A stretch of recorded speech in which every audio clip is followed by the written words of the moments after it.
Hi friends, അസ്സലാമു അലൈക്കും. Welcome back Shanshab recipes.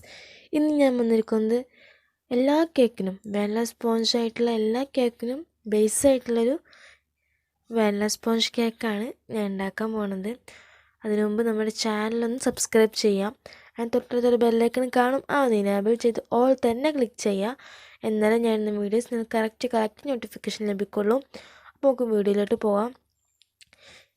അതിനായിട്ട് നമുക്ക് ആദ്യം കേക്ക് ടിന്നും സെറ്റ് ചെയ്യാം. ഇനി ഒരിക്കലും നിങ്ങൾ കേക്ക് പൊങ്ങിയില്ല, കേക്ക് ശരിയായില്ല, സോഫ്റ്റ് ആയില്ല ഒന്നും പറയില്ല. ഞാൻ നേരത്തെ ഒരു വാനില സ്പോഞ്ച് ഇട്ടായിരുന്നു, അത് പാല് ചേർത്ത് ഉണ്ടാക്കിയതായിരുന്നു. പക്ഷേ ഇപ്രാവശ്യം ഞാൻ ഉണ്ടാക്കുന്നത് വിത്തൗട്ട് പാലാണ്. അതുകൊണ്ട് തന്നെ വളരെ സ്പോഞ്ചായിട്ടും അത് സ്പോഞ്ച് തന്നെയായിരുന്നു.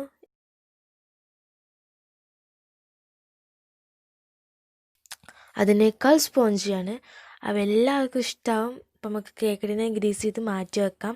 ഇനി അതിലേക്ക് മൈദപ്പൊടി ഒന്ന് ഡസ്റ്റ് ചെയ്തിട്ട് നമുക്കത് മാറ്റിക്കാം. ആദ്യം തന്നെ കേക്കിന് ഒന്ന് റെഡി ആക്കിയാൽ നമുക്ക് ബാറ്റർ ഉണ്ടാക്കി നേരെ അതിലേക്ക് ഒഴിച്ചു കൊടുത്താൽ മതി. വെയിറ്റ് ചെയ്യേണ്ട ആവശ്യമില്ല.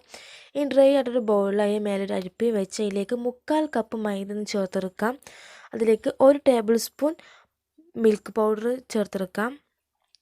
നല്ലൊരു ടേസ്റ്റിന് മിൽക്ക് പൗഡർ ചേർത്താൽ 1/4 teaspoon baking soda, 1/2 teaspoon baking powder എന്നിവ ചേർത്ത് 3 പ്രാവശ്യം ഒന്ന് അരിച്ചെടുക്കാം. നല്ലപോലെ അരിച്ചെടുത്താൽ മാത്രമേ നമ്മുടെ കേക്ക് സോഫ്റ്റായി കിട്ടുള്ളൂ. അല്ലെങ്കിൽ ഒരു വട്ടം അരിച്ചെടുത്തിട്ട് വിസ്ക് കൊണ്ട് നല്ലപോലെ ഒന്ന് മിക്സ് ചെയ്തെടുത്താൽ മതി. ഞാനിപ്പോൾ ഇതൊരു 3 പ്രാവശ്യം അരിച്ചെടുത്തിട്ടുണ്ട്. നമുക്ക് മാറ്റി വെക്കാം. ഇതിലേക്കുള്ള എഗ് മിക്സ് ഒന്ന് തയ്യാറാക്കി എടുക്കാം. അതിനായിട്ട് ഞാൻ ഡ്രൈ ആയിട്ടുള്ള ബൗളിൽ റൂം ടെമ്പറേച്ചറിൽ 3 മുട്ട പൊട്ടിച്ച് ഒഴിച്ചിട്ടുണ്ട്. അതിലേക്ക് 1 ടീസ്പൂൺ വാനില എസൻസ് ചേർത്തിട്ട് കൊടുത്തിട്ടുണ്ട്.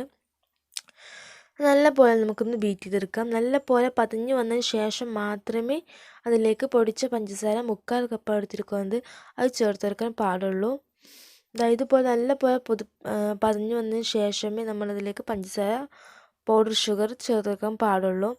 നമുക്ക് കുറച്ചായിട്ട് 2-3 ബാച്ചായിട്ട് പഞ്ചസാര പൊടിച്ചത് നല്ലപോലെ ഒന്ന് ബീറ്റ് ചെയ്തെടുക്കാം.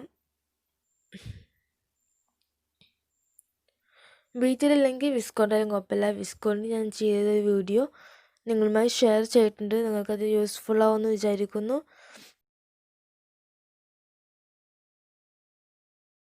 ബീറ്റർ വെച്ചിട്ടാണ് ചെയ്യുന്നത്.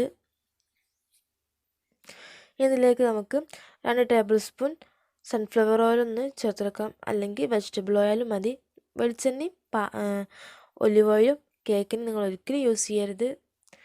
കേക്കിൻ്റെ ടെക്സ്ചറേ മാറിപ്പോവും. അതുകൊണ്ടാണ്. അപ്പം നമ്മൾ എഗ് മിക്സൊക്കെ നല്ലപോലെ റെഡിയാക്കി എടുത്തിട്ടുണ്ട്. ഇനി നമുക്ക് ഡ്രൈ ഇൻഗ്രീഡിയൻസ് ഇതിലിട്ട് നല്ലപോലെ ഒന്ന് ഫോൾഡ് ചെയ്തെടുക്കാം. കട്ടിങ് ഫോൾഡർ വേണം നമ്മളൊന്ന് ഇത് ഫോൾഡ് ചെയ്തെടുക്കാൻ വേണ്ടിയിട്ട്. പിന്നെ അധികം നല്ലപോലെ ഒന്ന് കുത്തി ഇളക്കരുത്, അപ്പോൾ നമ്മുടെ കേക്ക് പൊങ്ങി വരത്തില്ല.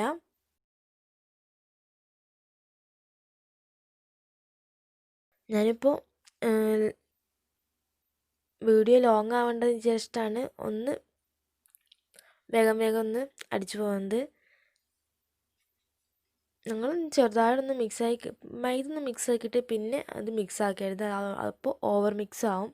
ഇനി നമ്മൾ നേരത്തെ തയ്യാറാക്കിയ കേക്ക് ടിന്നിലേക്ക് ഇതൊന്ന് ഒഴിച്ചു കൊടുക്കാം. ഇതുപോലെ റിബൺ കൺസിസ്റ്റൻസി ആയിരിക്കണം നമ്മുടെ ബാറ്റർ. ഇനി നമുക്കിത് 10 മിനിറ്റ് പ്രീഹീറ്റുള്ള പാനിലേക്ക് മാറ്റി വെക്കണം. അതിന് മുമ്പ് നല്ലപോലെ ടാപ്പ് ചെയ്ത് വെക്കണം. ഇതിലേക്ക് 10 മിനിറ്റ് പ്രീഹീറ്റ് പാനിലേക്ക് 30-35 മിനിറ്റ് ഒന്ന് ബേക്ക് ചെയ്തെടുക്കാം. 30 മിനിറ്റ് നിങ്ങൾക്ക് നോക്കാവുന്നതാണ്. അതിനു മുമ്പ് ഒരിക്കലും നമ്മൾ തുറന്ന് നോക്കരുത്. ഞാൻ ബേക്ക് ചെയ്യുന്ന 2-3 വീഡിയോ എടുത്തിട്ടുണ്ട്. അതുകൊണ്ടാണ് ഇപ്പോൾ അധികം ഞാൻ ആ ഒരു ടൈം ഇത് നിങ്ങളുമായി ഷെയർ ചെയ്യാത്തത്. ഞാൻ ഓവനിൽ നല്ല സാധാ പാനിലാണ് ചെയ്തിരിക്കുന്നത്. വലിയൊരു പാനിലാണ് ചെയ്തിരിക്കുന്നത്. നമുക്കത് ചെമ്പിലും ചെയ്യാം. അങ്ങനെയൊക്കെയാണ്. അപ്പോൾ നമ്മുടെ കേക്ക് ഇവിടെ റെഡിയാണ്. നല്ല സ്പോഞ്ചി ആയിട്ടുള്ള കേക്കാണ്. ഞാനിപ്പോൾ ഇത് 8 ഇഞ്ചിൻ്റെ ഇതിലാണ് ഉണ്ടാക്കിയിരിക്കുന്നത്.